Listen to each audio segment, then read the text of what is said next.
for people to kind of get acquainted with what's going on there. Or alternatively, we'll likely be scheduling a site walk right down the road at number 50 upcoming. So I suppose if anybody wanted to see it, that would be the opportunity to do it as a group or. Right. Yes, let me know the date and I'll try to make myself available. There you go. Okay, fine. Okay. All right. So I guess we'll be getting together either for a site walk or on March 1st to discuss this further. Thank you, Mr. McCartney. Thanks. Have a great night. Thank you. Thanks, Kevin. Okay. All right. Under new business, we have item 6.1, receive an application of Bill Lai to rebuild a 35-foot stone wall at 50 Aridoni Road. Do I hear a motion to accept the application? Everybody have a chance to look it over? It's there. I've been out to the site. Send it out. Oops, sorry. Yeah, give us a little summary if you can, Bill. Oops, sorry. Yep. So I've been out to the site. I believe John's been out there as well. I mean, it's a pretty standard, wall rebuild thing, level lot, and I think minimal opportunity there for erosion and major movement of soils. But I think a site walk is certainly in order. So we just need to schedule that, I guess, at this point. And then I guess we should just discuss if we want to make the McNerney site. It makes sense to me to just make that number 2 on the list since it's literally 1/8 of a mile up the road. Okay, when would that be a good time to see things? Because I don't think we're going to see too much in the snow. Well, it sounds like it may warm up. Should we schedule it for 2 weeks out? Does that make sense? Yeah, I think that would make much better sense. So I'm just looking at calendar here. On a Saturday morning? I think a Saturday morning would be ideal. It would be either the 13th or the 20th then.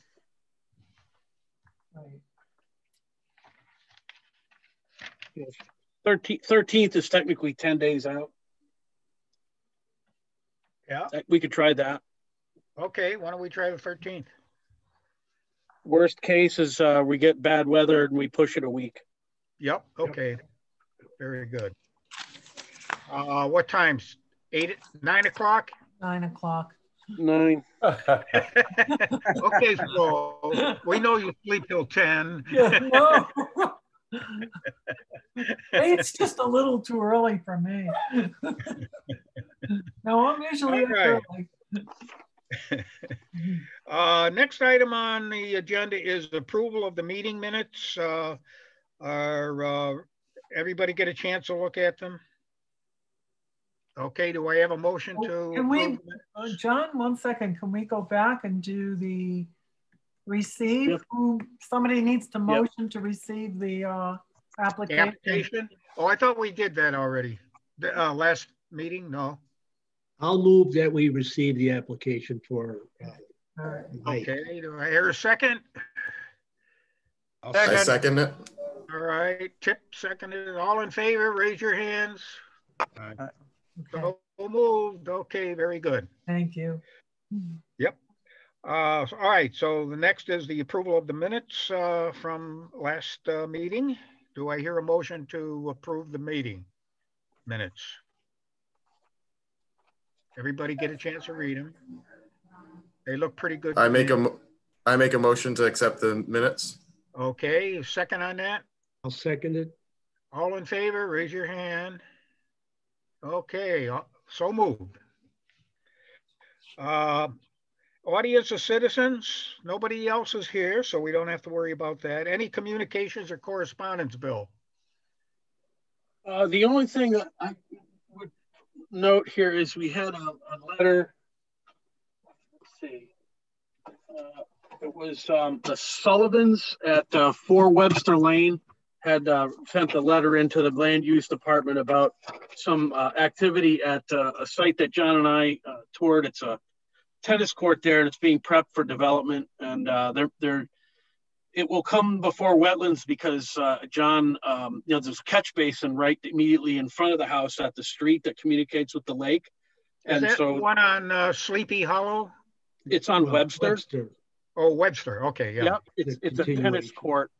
And so we had a letter from number 10, that's Sullivan, expressing concern about runoff and location of septic and so forth. And I think mostly at this point, it's a building department issue. I think John agreed with that. And also, that at some point it's going to come up with wetlands. It's going to be, if there's new construction there, then, all the runoff and stuff will be dealt with at that point in time. So nothing really to do, just that, that was under correspondence. That's the only one thing that I had here to report on. Okay, very good. Any commission open discussion?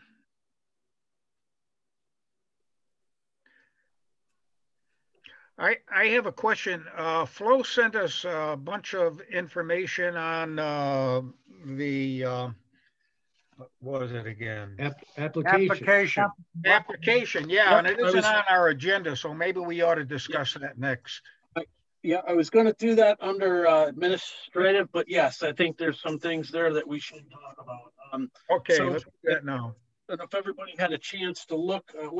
There's a desire within the land use department, specifically Flo and Terry, to improve the wetlands application and make it sort of more streamlined with the other departments in terms of the look of it, and just, I guess the format would really be the best way to describe it. And so that new application, I'd asked Flo to just highlight some of the things that were to be changed or discussed. Most of the information there is the same as the old application that's in the boxes and such. But, there's that page that says other information. And I think I talked to Flo about this a little bit, and we're just going to strike that box. We don't think there's anything there unless anybody objects. There's some stuff there that dealing with property, town boundaries, flood zones, and things that may not apply to us. Excuse me, Bill. Is the things in yellow the things we're going to change? There's correct. Those were the things that were proposed to be added. Added or deleted? Added, but I'm suggesting that in that other information box, I don't think that there's anything there that we need to add. Some of the information is, I think it's just not needed for us. Okay. Well, what about the item that says the people have to supply 12 copies? Is that normal? Yeah. It is. Okay. So there was a discussion about, at the maximum, even if we have alternates present, I don't know that we ever have 12. But, Flo, I was thinking about this a little bit after you and I talked this afternoon, and in the effort to streamline it with everybody else, like if you're going to do 12 applications for zoning or what have you, if it's a larger thing, then you would, I think, to make it a different number. Does that goof you up at all? Oh, no, not at all. So I guess we were thinking that maybe it's that it would be 10 would be the right number for wetlands. 10. Yeah. Do you ever see us needing more than that? I don't believe so. So anybody have any objection to making that 10? No. 10 sounds better to me. I was gonna say, do you at least? I would say if you put it to 10, do you put like a or requested or other number requested or something to that effect? Just because, I mean, I'm thinking worst case scenario, if we had somebody come in front of us with a very large site plan, and so the board doesn't get stuck with the reproduction costs. That was my only thought, was do you put a little like footnote next to it that says, large submissions may require more or something like that? Yeah, that's a good idea. Yeah, we can do that. Yep. And then, let's see. And then the last page, I'm just going to go through it real quick. I talked with Flo a little bit. It says things here about 4 copies of full-scale plot plan based on A2 survey, lot dimensions, and a lot of this stuff related to site plan. And we've got listed in page 3 where it discusses the map site plan required, and there's some notes about scale and such. So I don't know, that's more of a checklist item. So what I suggested the flow is to just condense most of that stuff that relates to the site plan down into one box, and the language reads, you know, that corresponds to the language in that map site plan section. Mm-hmm. If that makes sense, that way it's consistent throughout the document.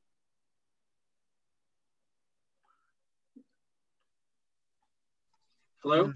I guess. Where do you want to put that? Where do you want to move it to the lower section?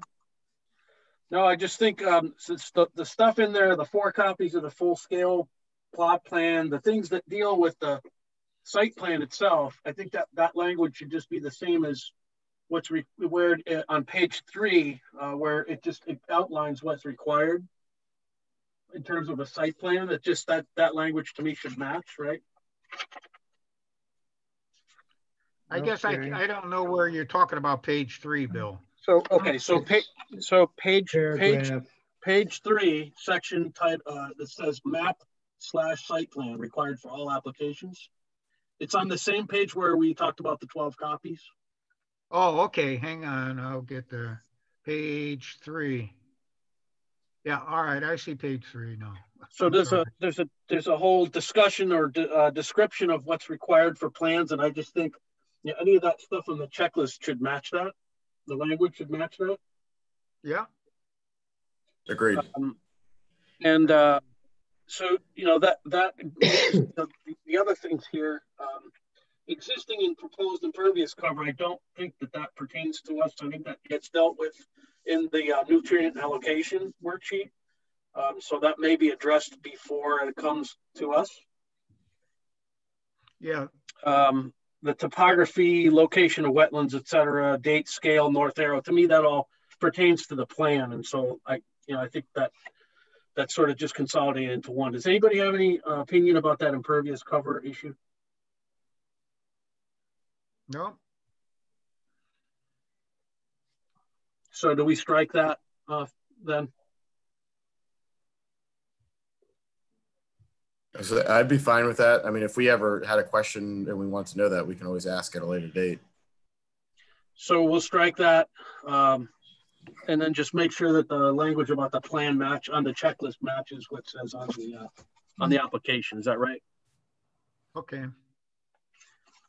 So I guess that sort of takes care of the application. So do we want to just have Flo make those changes and then have a final review of that application before, at the next meeting, just so that that we're all in agreement that that's what it looks like? And absolutely. Yeah. I think that's a good idea, Bill. Okay.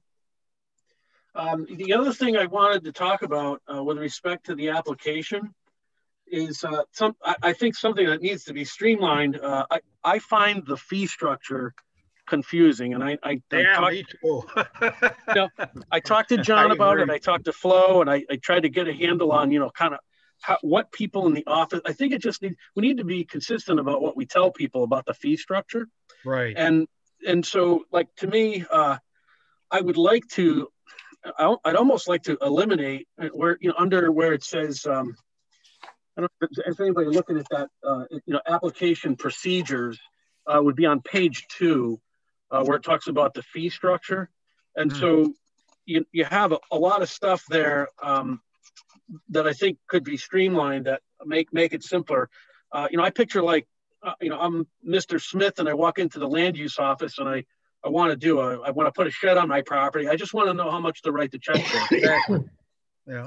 And so my understanding, and John may correct me on this, but basic residential filing fee is really for everything, right, John? I mean, even an administrative approval, that's really what we're looking for. Like you said, it is very complicated, and I don't think we've touched this in 18 years, so I'd have to refresh my memory. Meaning that when we did a pretty hefty revision of our existing fee structure some 18 to 20 years ago, and I think for the purposes of, we broke it down so everything that came in had its place And yes, it was cumbersome. It was repetitive in some cases, but the basic filing fee would only be residential. And then the administrative fee, that means the fee that if you did an administrative approval, that would be different.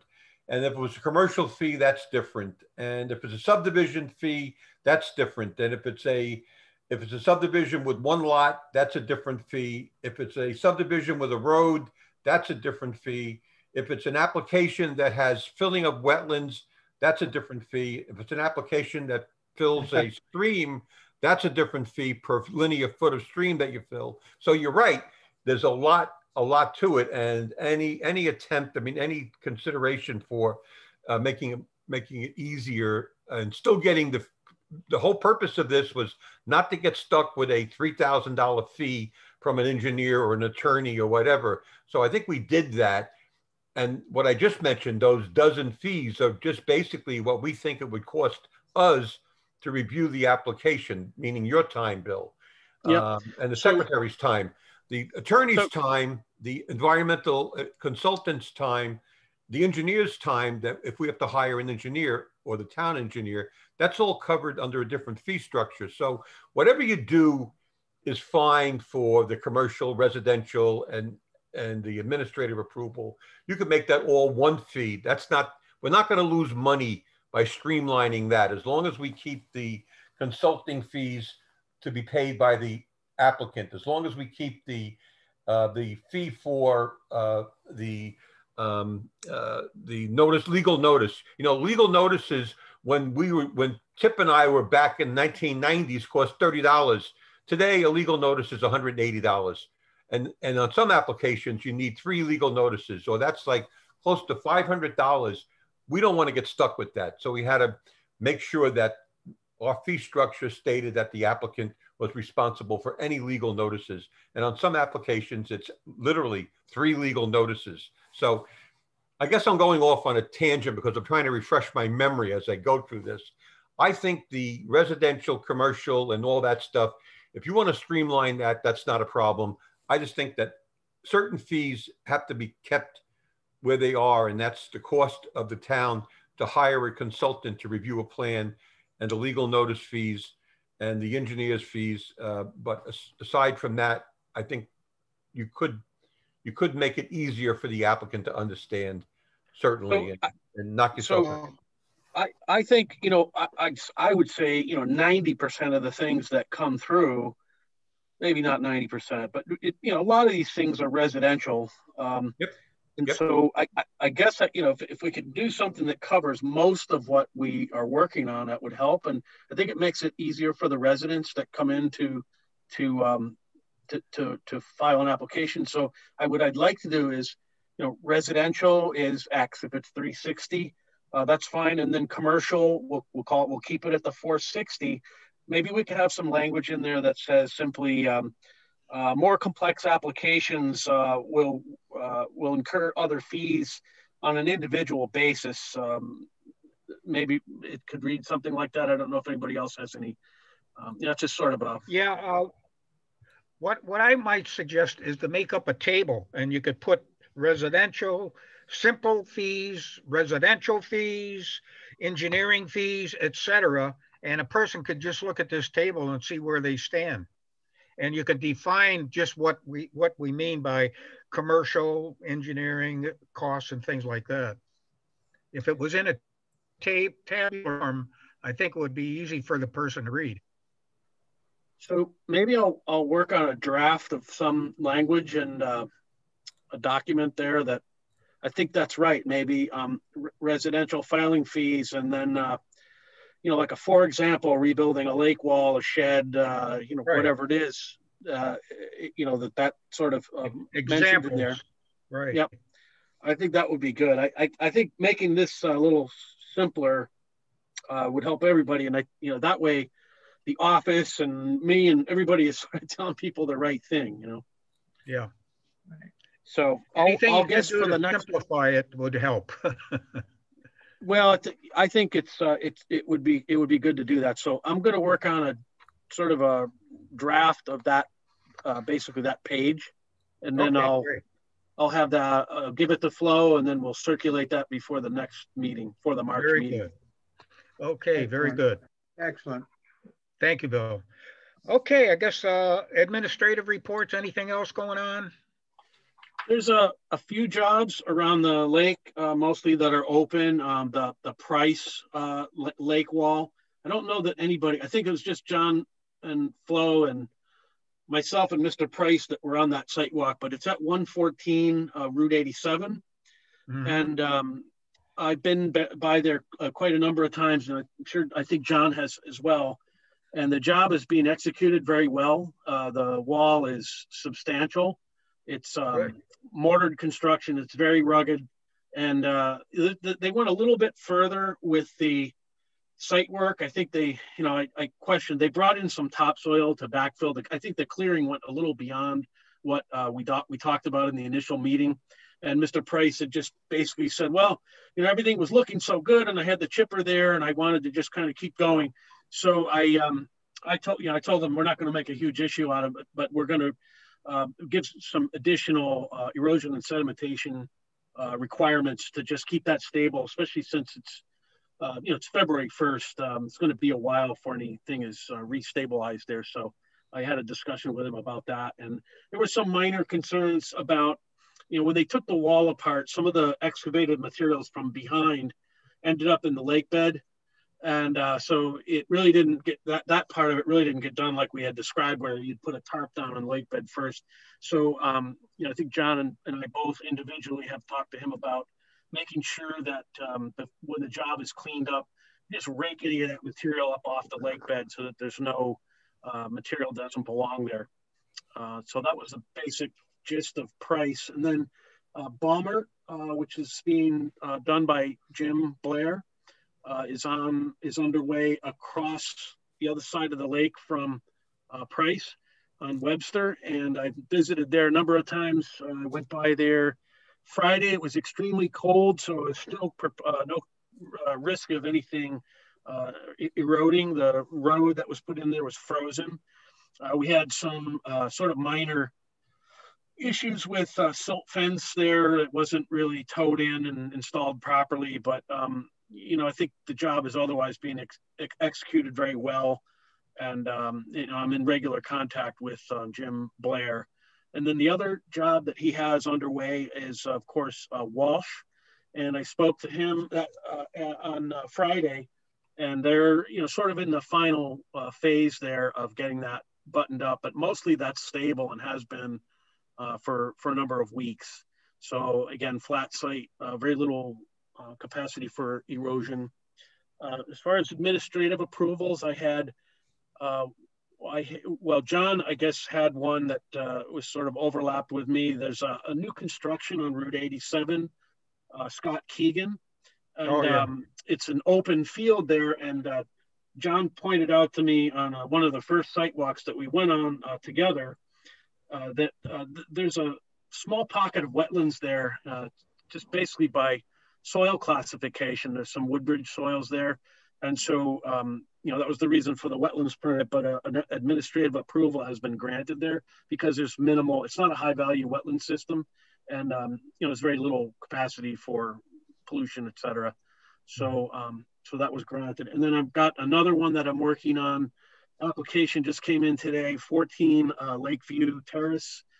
Gentleman is, Mr. Scalise is putting a new garage in and has been working with zoning and building.